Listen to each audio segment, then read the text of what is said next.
Nabatieh suffered more destruction in 48 hours than it did during weeks of the war.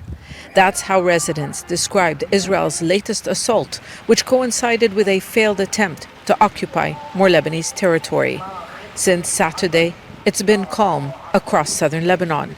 Iran insisted on a ceasefire here before it began negotiations with the United States, saying it was a red line. They've since agreed to create a deconfliction cell for Lebanon to prevent the war from escalating again. For the first time, Iran will have a role overseeing an end to the war in Lebanon. And the committee doesn't include Israel. That new mechanism is supposed to include Lebanon, which is engaged in a different track of negotiations with Israel and the United States in Washington.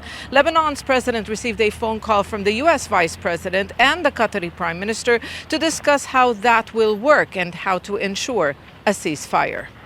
In past conflicts, ceasefires have required Hezbollah to have no presence south of the Litani River that runs across the south to the border with Israel.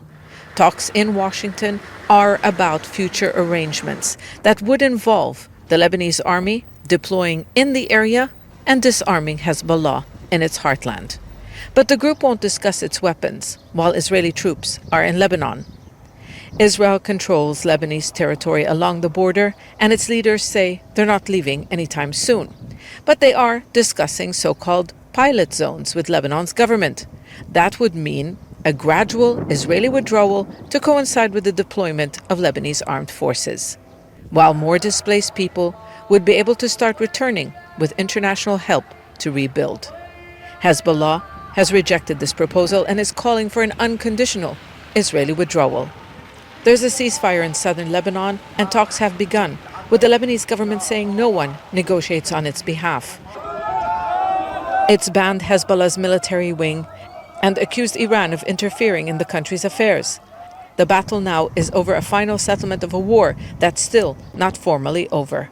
Zeina, Khodr, Jazeera, Nabatieh, southern Lebanon.